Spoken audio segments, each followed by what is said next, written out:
Di sini maksudnya? Di mana? Di tengah. Di bawahnya. Sini. Nah, ya. Ini. Oke. Yakin nih, bungkus nih.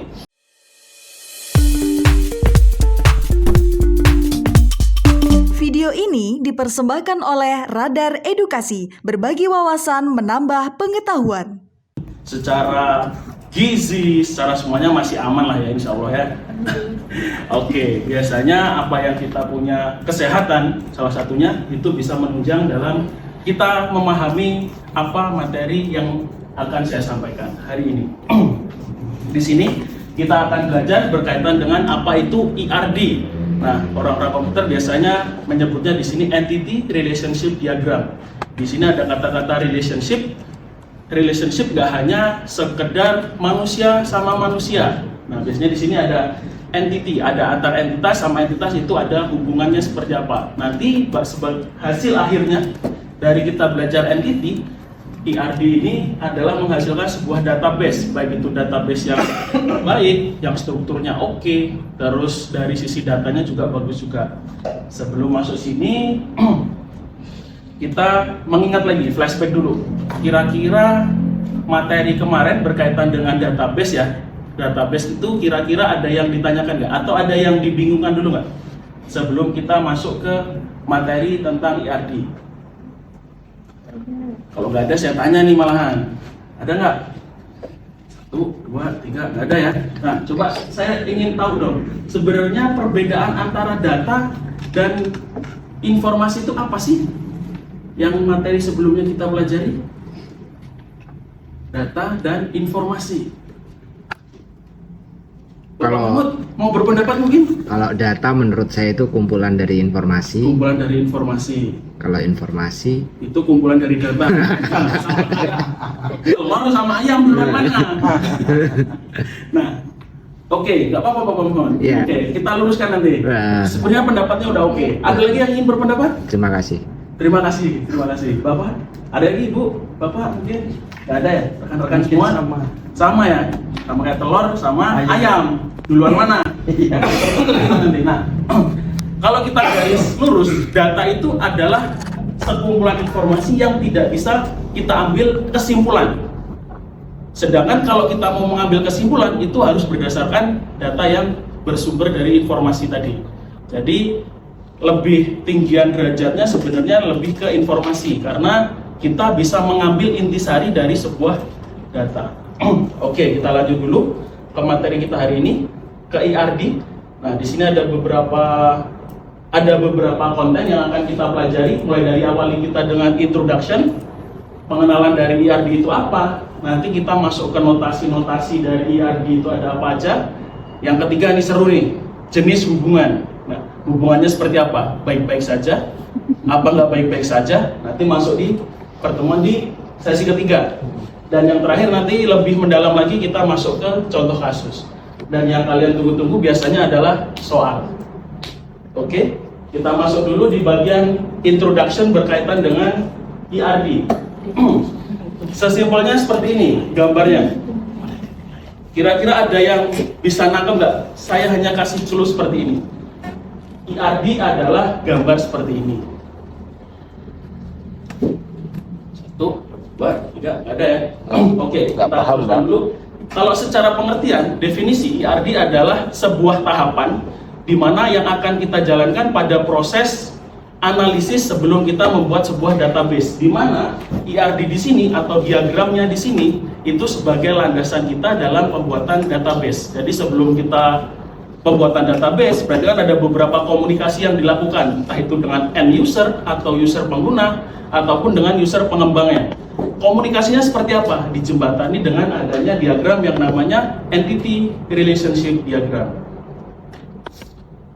Nah, kita tadi udah masuk pengertian dari ERD, itu adalah salah satu tahapan dalam perancangan database. Berarti di sini ada dong beberapa tahapan dalam perancangan database. Di sini kalau kita simpulkan ada kurang lebih ada 3 tahapan. Mulai di sini, tahapan yang di bagian sini ini adalah tahapan analisis kebutuhan. Jadi kita dalam pembuatan sebuah sistem atau dalam pembuatan database kita harus tahu tujuannya mau buat apa, kebutuhannya seperti apa. Jangan sampai tujuan kita ke Bandung tapi mengambil tol arah mana? Palembang, kan nggak sesuai tujuan. Jadi kita harus menganalisis kebutuhannya seperti apa, sehingga dengan tujuannya pas sebagai bahan kita dalam melakukan analisis pembuatan entity relationship diagram. Endingnya, goalsnya itu adalah pembuatan database. Gitu. Pertanyaannya, kira-kira IRD itu posisinya ada di mana? IRD posisinya ada di mana pada tahapan perancangan database ini? Di PowerPoint. Di PowerPoint. Oke, good, Bapak Mahmud. Oke, mungkin dari Bapak Mirza atau dari ibu-ibu semua?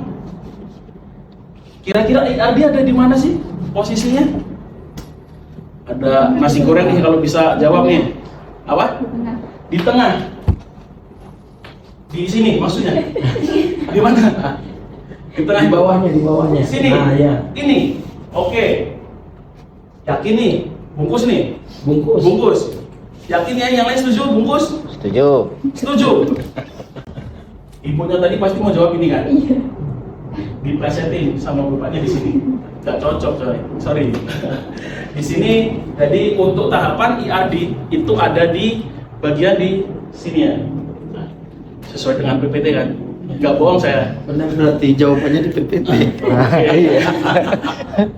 Oke, kita sekarang udah tahu nih, ternyata IRD secara pengertian seperti itu. Selanjutnya, kita harus tahu dong, notasi untuk menggambarkan sebuah IRD itu seperti apa. Karena goals kita adalah pembuatan diagram. Secara garis besar, ada 3 notasi yang yang ada dalam IRD. Mulai dari di sini, persegi panjang. Di sini disebut dengan entitas. Yang kedua, persegi segi 4, hubungan. Yang menghubungkan antara entitas itu disebut dengan hubungan. Sedangkan yang menjelaskan dari entitas itu disebut atribut. Ada 3 ya. Entitas. Nah, kalau di lingkup kampus, entitas itu bisa disebut dengan mahasiswa, bisa disebut dengan jurusan. Ada yang bisa menambahkan lagi? Kira-kira entitas di lingkup kita, kampus itu ada apa aja? Dosen, thank you. Ada lagi mungkin sebelah sayap kiri? Fakultas. Mahasiswa. Masuk ke mahasiswa dong. Fakultas. Thank you. Sayap kanan, sayap kiri? Karyawan.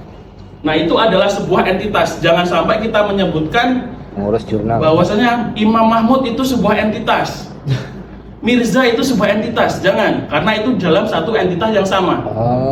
Kalau bisa kita sebut Samsung, terus Asus, itu kan masih dalam satu entitas yang sama. Jangan sampai sebut itu adalah entitas. Sedangkan atribut itu adalah hal yang melekat pada entitas. Kalau mahasiswa berarti ada NIM atau nomor induk mahasiswanya, sampai dengan nomor telepon dari mahasiswanya, biar bisa kita WA. Oke, selanjutnya di sini jurusan. Biasanya di sini ada kode jurusan sama jurusan. Nah, selanjutnya hubungan nih. Nah, di sini entitas hubungan, biasanya di situ dihubungkan tuh antara 2 entitas itu saling dihubungkan. Kita sekarang mulai detailkan berkaitan dengan jenis dari hubungan. Di sini ada beberapa jenis hubungan. Kalau tadi saya sebutkan baik-baik saja sama tidak baik-baik saja ya. Ternyata di sini di IRD di sini ada 4 hubungan. Pertama, one to many, many to one, many to many. Di sini untuk secara pengertian one to one itu antar entitas berhubungan satu sama satu, nggak bisa 2, harus ada satu-satu. Ketika one to many sama many to one, sebenarnya di sini lebih ke dari sudut pandang. Mau kita dari sayap kiri atau sayap kanan, itu sama saja sebenarnya. Tinggal entitasnya mau ditaruh sebelah mana. Ketika many to many, realisasinya nanti di database atau di table itu nanti akan menghasilkan sebuah satu table baru, di mana di situ menjadi penjembatan antara many to many. Untuk notasinya, ketika kita menggunakan many one itu kurang lebih seperti ini. Ketika kita menggunakan many, ada panahnya di ujungnya. Nah, implementasinya nanti jadi seperti ini. Kalau tadi kan kita mengenal ketika belum ada hubungannya, belum ada nih notasinya di sini sama sini. Tetapi ketika kita sudah kenal hubungannya, jadinya seperti ini. Jadi antara jurusan dan mahasiswa itu hubungannya adalah satu ke banyak. Maksudnya gimana? satu jurusan itu memiliki banyak mahasiswa, benar? Setuju? Setuju. Satu mahasiswa bisa memiliki banyak jurusan nggak? Hanya satu kan? Oke, di sini adalah perbedaan one to many. Terus selanjutnya ke contoh kasus mungkin. Di sini ada sebuah sistem informasi akademik di mana terdapat beberapa entitas, mulai dari jurusan, mata kuliah, mahasiswa, dan dosen. Bagaimana sebenarnya bentuk IRD-nya?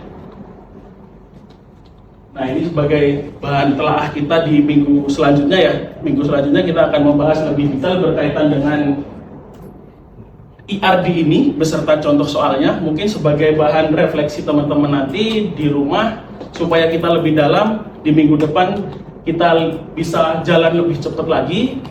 Mungkin saya minta tolong untuk kalian menganalisis kira-kira kenapa sih kok IRD-nya seperti ini, kenapa kok ada jurusan hubungannya satu, dosen hubungannya satu, sedangkan mata kuliah hubungannya lebih dari satu.